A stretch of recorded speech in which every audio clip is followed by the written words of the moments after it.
Hello. How's my voice sound in this beautiful microphone, Jerry? Good? Good. He is very pleased, yes. So am I. Very pleased. I actually told my parents I would be up here next. About meditation, I appreciate that first statement. About meditation, I have a hard time. Now, this is a statement of observation that is building a pathway that you're going to have to undo. Okay. It's all right. That's why I'm here. But the question that we want to put to all of you is, why go to the trouble of building a wall that you're going to have to take down before you can get to where you want to go? It's like, let me just build this little barricade for the purpose of clarification, and then I'll knock it down. So just be aware of how you're phrasing things, how you're focusing your thoughts into sentences is a big part of the way you construct differently than you mean to. So when you start a sentence out by, I have a hard time with, you're just deliberately building the trouble with that is, what I don't like about that is, the thing that bothers me most about this is, in other words, you have a bunch of those phrases that not just you, but everyone does. So let every sentence begin in the direction of where you hope to end up. The improvement I'm looking for is constructing a thought way that's different than the struggle I have with this is. Right. You see what we're getting at? I do. And so I will say, I would like to know the easiest way for me to release that resistance, again, the vortex, because I'm a very physical person. I really like moving. So well, usually the easiest way to release resistance on any subject is to take a hiatus from the subject.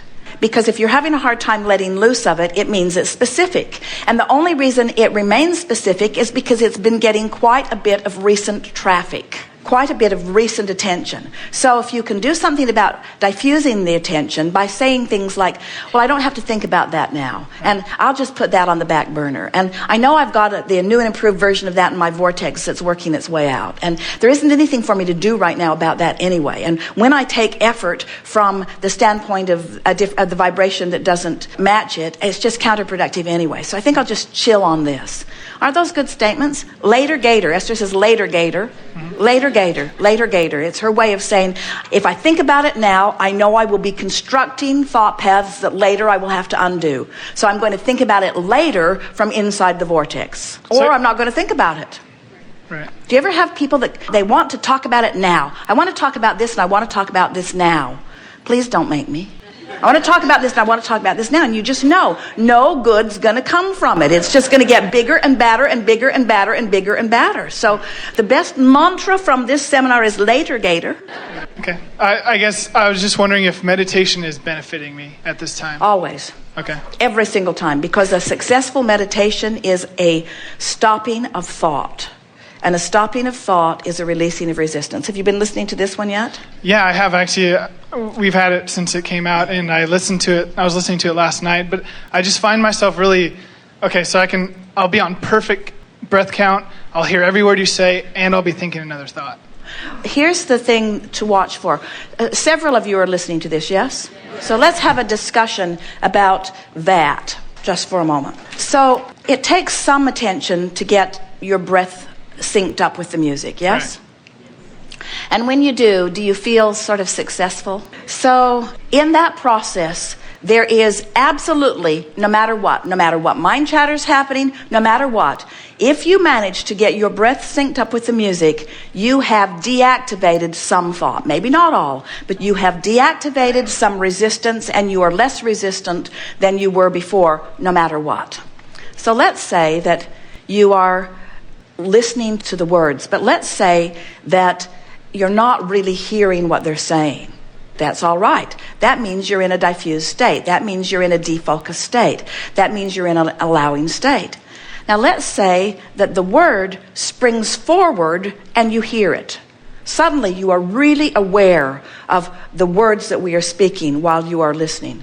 That means you are either really on sync with the vibration or you are not. If the words come forward to you in a strong way, it means that you're focused. And if the words come forth and are pleasurable as you hear them, that means you've managed to release resistance. The vortex has trained your vibration and you're right on sync. So you're hearing those words in a more emphatic, deep way than you ever have before. You with us? And you've had that experience? So then, does your mind ever wander away from what you're hearing? When that happens, if you will be aware of how the thought feels, in other words, when your mind wanders, if it's pleasurable, then that means the vortex trains you to a higher frequency, and now law of attraction is gathering some thoughts that are on that frequency, and you've queued yourself up for the potential of a really good idea flowing into your experience. Do you ever find yourself just having to jump right out of the meditation because you want to go write something down?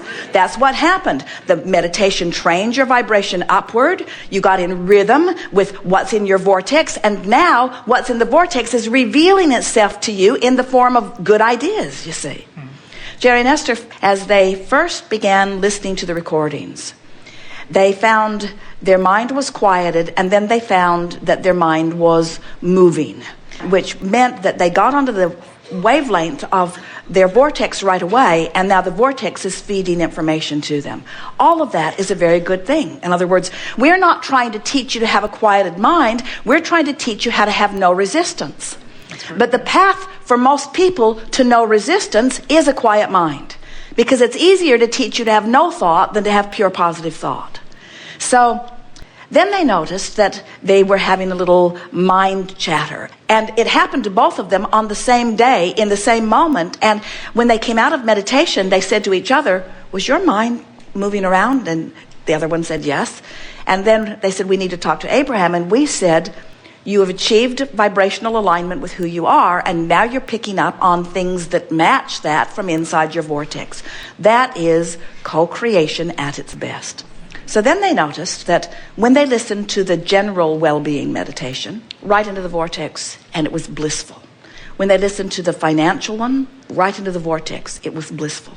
When they listened to the physical wellness, right into the vortex, and it was blissful. When they listened to the relationship, all kinds of different things started surfacing, because the frequency of what's in their vortex and their practiced frequency weren't up to speed. And so what was coming up for them was resistance was coming up. Resistance is coming up and showing itself to you. You can tell by the way you feel.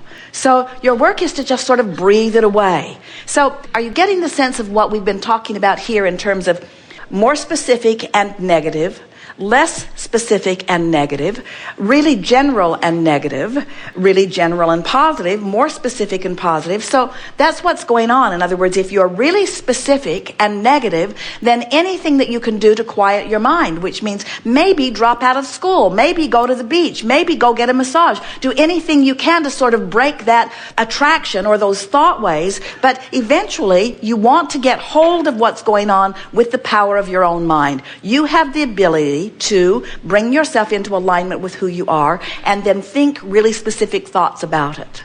So would you say that what we're encouraging you to do is not think? Never. Would you say that what we're saying to you is, if you're in a negative place, don't think? Yes.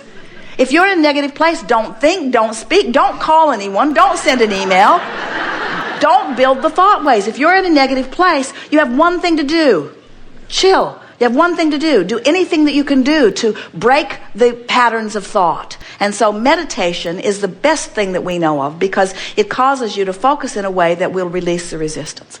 If you're in a really good feeling place, do you think that's a good time to think? Why? Because you'll get a lot done? Or because it's pleasurable to think really specific thoughts when you're inside the vortex? You see what we're getting at? Yep. The whole thing is for your pleasure. Do you ever find a daydream that's pleasing to you? Oh, yeah. Do you ever find one that isn't?